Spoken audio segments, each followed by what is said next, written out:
Hey guys, so you may have noticed that the last couple weeks we have been off air. I haven't really been emotionally ready for this, and plus we just haven't had the time. But basically, I just want to take a minute to give a tribute to my grandma.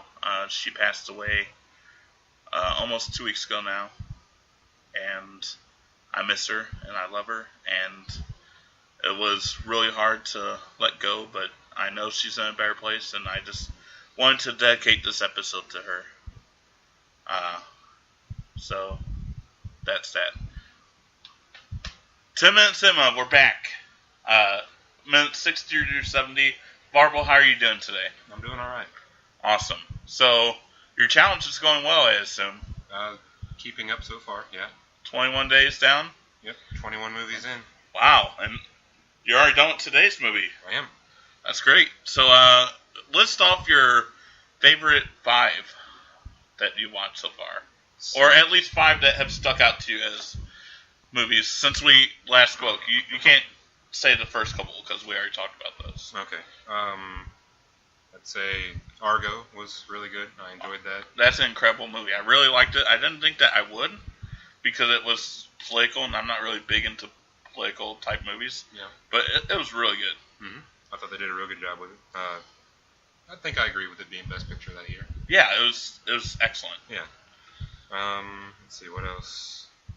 Snowpiercer. I thought that was really neat. I haven't seen that one. I'm a big fan of science fiction, and I don't know, it was just a neat take on like a apocalyptic future. Most people go with like the desert wasteland for the apocalyptic future. Yeah. And this one went with, we tried to get rid of the crap that was in the air, and it ended up making more crap in the air, so now the sun is blocked out. Oh, wow. And it's a frozen wasteland outside. Wow. That's Chris Evans, right? Yeah. Is he incredible in it? He's always incredible. He's pretty awesome. He's one of my favorite actors. Like, I know he's not a great actor, but he does really well in everything he's in. Yeah. Did he take his shirt off? He does not. It's very cold. Oh. She's not interested.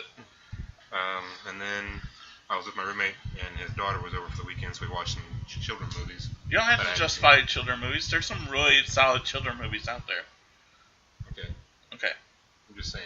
That's why we were watching it, because she was there. I didn't want to watch a horror movie while there's a 6-year-old. Well, of course. But I'm saying, like, you don't have to be like, oh, because there's a 6-year-old over, I watch the kids movie. Like, that is the reason why, though. But everyone watches kids movies, like, I don't. To a degree. That's why I haven't seen these before. So. Fair enough. So which one? We caught up on some Pixar films. I watched Up and Inside Out. Both incredible films. Very emotional, both of them. Yeah, they really were. So you said you were close to crying on Up. I was, yeah. The tears were in the eyes, but I didn't blink to let them free, so it doesn't count. Okay. So I'm still a man. What about Inside Out? Inside Out? No, I didn't. No, not even when, like, it got really sad for a second? No? No, not really. I don't want to give too much away. Yeah. Okay. But they were actually directed by the same guy, too, so that was kind of neat. Oh, I didn't know that. Yeah, Pete Docter was the director. Well, that makes sense why they're both so emotional. Yeah. I mean, that's the whole premise of Inside Out, is emotions, so. Right. And then another one I want to throw out there is Nintendo Quest was kind of neat. Not exactly a great documentary, right? Film-wise, but just subject matter was really cool. It's about a guy who lives up in Canada, big fan of the Nintendo. Yeah. And so they set a challenge that he wants to collect all 678 Nintendo games that were released in the United States in 30 days without using the internet. What? He can't get on eBay. That's insane. He can't get online to look for help. He has to go to different retro stores, game stores. He had to travel all across the country. Yeah. That's insane. I liked it. That's cool. Yeah, it was pretty neat. Like I said, not exactly like, blow your doors off kind of thing. But do you like documentaries? Like, do you enjoy them? I think so. I have a good one for your quest. Okay. Write this down. It's called Dear Zachary. Okay. It's very sad. It's about it's a letter from dad to his son. Okay. And it is gonna be a gut punch too. A heart punch, rather. Okay. Alright, so I'll check that out sometime too. Cool. Yeah, I think you would really enjoy it. I liked it a lot. I got it recommended by one of my coworkers. Okay. and I really enjoyed it. It was right when I watched Making a Murder. I'm like, I want more of this kind of stuff. Okay. And he was like, try this. And I really liked it. So, yeah. As for me, did you have more? No, it's fine. What one thing? Did you have any like really bad experiences like with these movies so far? Oh, I definitely did. Yeah. Oh yeah, name 2 of those. 2? Do you have 2? I think the one I already talked about is the first one that I watched. It was not that great. Was super. Oh yeah. We talked about that last time. Yeah. I mean, since then they've all been at least average or better. But I ran into one last night that I just couldn't quite get into it at all. I don't know. Yeah. A couple of different people I've talked to have enjoyed it, and they're like, "Why did you didn't like it?" Like they're surprised I didn't like it, and It Follows. Yeah. See, I'm one of those people. I liked it. I don't know. I mean, I'm a horror fan. I like the genre a lot, and I was kind of excited because I saw it on a lot of like top 5 best of lists for that year for horror movies. I don't know if it's best of. Well, I mean, there's for not a lot of movies, horror movies that's that true. come out each year, so Maybe top 10. yeah. No, it's bad. It was not bad. I liked it. We watched a couple of movies recently. Oh, yeah. We watched Don't Breathe. Okay. Excellent thriller. It's very suspenseful. Okay. I like that one a lot. It's the director that directed the Evil Dead remake. Yeah. And it had the same girl in it. So I was very excited to see that. We watched The Bronze last night. It has Bernadette from Big Bang Theory. She's a bronze medalist from the Olympics. Okay. And she ends up like years later just being this hometown hero, and she's not really doing anything with her life, and she's getting free stuff from everyone in the town because she's like the hometown hero, and then she ends up being a coach for another Olympic hopeful, and it's crude, and it's very like that, but Okay. it's good. I've never even heard of it. Raunchy is what I was trying to think of. It was an independent film. She Oh. wrote it with her husband or something like that. But really good. And we also watched Keanu last night. No, Key and Peele, the writers from that. It's about a guy who loses his cat and he goes to find it. And it's because this rival gang stole it from him. Oh. And like they get mixed up with the gang, like they end up being. They say they're from can't remember. Oh, She Fell Asleep. I forgot She Fell Asleep. They say they're from a different town and they're like, major killers there, so they let them ride on with them. It's really funny. Okay. That's it. You ready to review this movie? Might as well. Might as well. You're still hating it, huh? Just not hating. Hating's a bad word. 'Cause Okay. I'm not You're getting the hook. disliking it. I'm not getting that hook yet. I think it's the 10-minute It's format. not a like or a dislike. It's just there. That's all I can say. Okay. So It's moving along. It's a movie. it is a movie. You are correct. One of the classics of all time. One of the biggest classics of all time. Anyway, so last we left off, George had to save the town from the banks being closed. Right. And he made it with $2 left.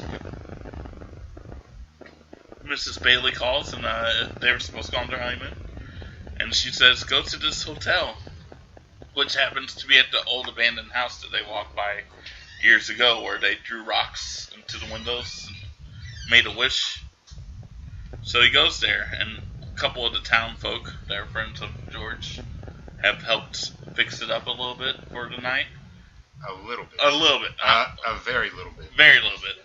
Very minor stuff, but it's still there. And basically they hung like posters of places where he wanted to go, brochures or whatever, to make it seem like they were somewhere else. But really, this is a shitty honeymoon. Yeah, it's raining and there's rain dripping down from the ceiling. Right. In several spots. I mean, and I'm starting to realize that you're right about Mary being crazy here.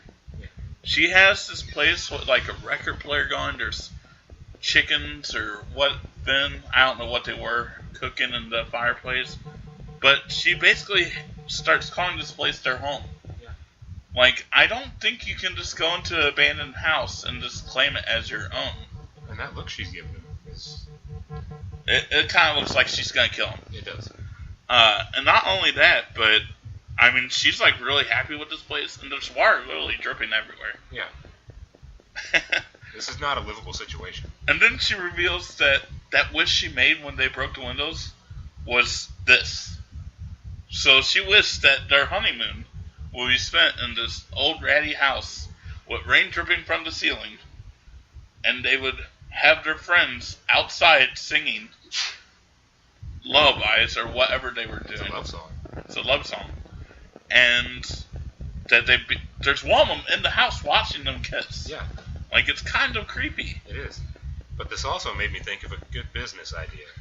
Oh, yeah? So from now on, I want you and Andy to sing Grease 2 outside of married couples' honeymoon suites. That sounds like the best idea ever. See? Awful. We could make a fortune. Really, you could. I'm thinking this is a good idea. Andy, if you're listening, we have a new business. The only way you're making money is when people pay you to leave. That's still money, dear.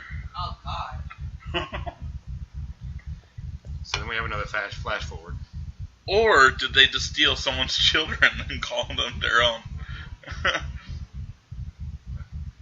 Mary literally is holding like 2 kids here, and they just like jog into a car. It looks like they're stealing these kids.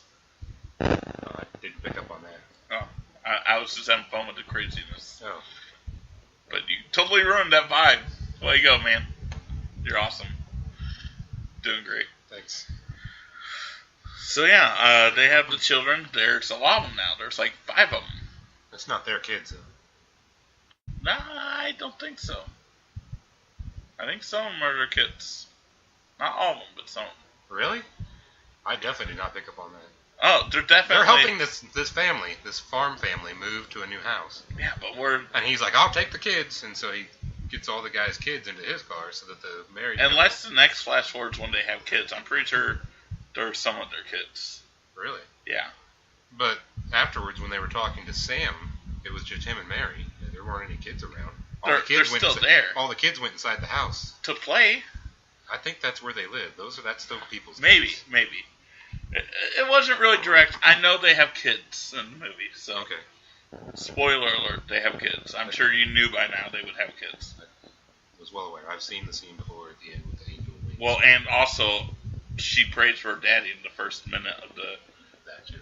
So, there's that. The park where all these new homes are, it's called Bailey Park. I thought that was pretty cool. He's such a great town figure that he now has his own park that's named after him. Or he's just that full of himself. Like, he's Mr. Potter in the making. Maybe. So then we get a scene where it's Mr. Potter, actually. Harry Potter. Dude, don't start this again. Wait, where's my... Oh, I missed something real quick. I'm sorry. Oh. They're all in Bailey homes now, and then Sam's there. He's a millionaire now. Yeah. Because he got into the... I don't know about millions. He's rich. Yeah. Because he went Which to means plastics. he probably got like $3 at this point. Well, yeah, it is the 40s, so maybe in late 30s. But either way, he's rich now. Yeah. And he kind of rubs into George's face a little bit like, He should. you should have went in plastics with me. I'm rich and you're not, Yeah. basically. You had the exact opportunity to get it on this ground floor. So I thought that kind of sucked that he did that, but you can tell George's frustration here. He kicks the car door shut. He does. And so then we have Potter. He's in his office, and he's being told, hey, you're losing money. Well, you're not losing money. You're not having nearly as many people renting from you now. Your profits are, lowering. He's basically losing money in profit form, at least. Because all the Bailey homes are taken over. Everyone that used to rent from Potter now have a Bailey home, and they're worth twice as much as they paid for them. So Not everyone, but pretty everyone much. living in the Bailey Park were Potter. Yeah. He's doing all right. He's doing all right. He's not going to go bankrupt. Mr. No. Bailey is not causing him to be run out of town. But Mr. Bailey's not making any money doing this. Yeah. He's just helping people out with his own heart. Right. But the way you're saying is like Mr. Potter's going to be out on the street if he doesn't get rid of Bailey. No, That's but not the case. he's still losing money.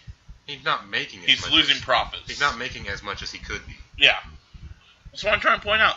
That doesn't mean you're losing money. And so the analyst, or whoever this guy is saying, like, well, you know what? Maybe in a couple of years, I'll be asking George Bailey for a job because he is starting to get the upper hand on you.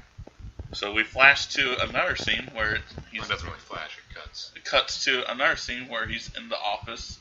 He has a nice cigar, lights it up. It's George and Mr. Potter's office. No? No, it's Mr. Potter's office. George and Mr. Potter's office. That's why I said. George and Mr. Potter. Yeah. It's not like you said George and Mr. Potter. Oh, no. They're not working together. They're not Yet. yet. It seems like Mr. Potter's trying to get something going here. It's offering him the cigar, Yeah. offering him a drink. Mm-hmm. He's definitely buttering him up for something. Yeah. We don't know what yet, though. We don't, because it runs out of time just before we find out.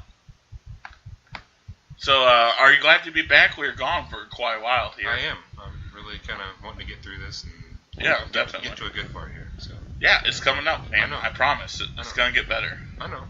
That's Okay. what I'm saying. I don't. You keep saying that I hate this movie. I don't hate this movie. I'm just waiting for it to get good.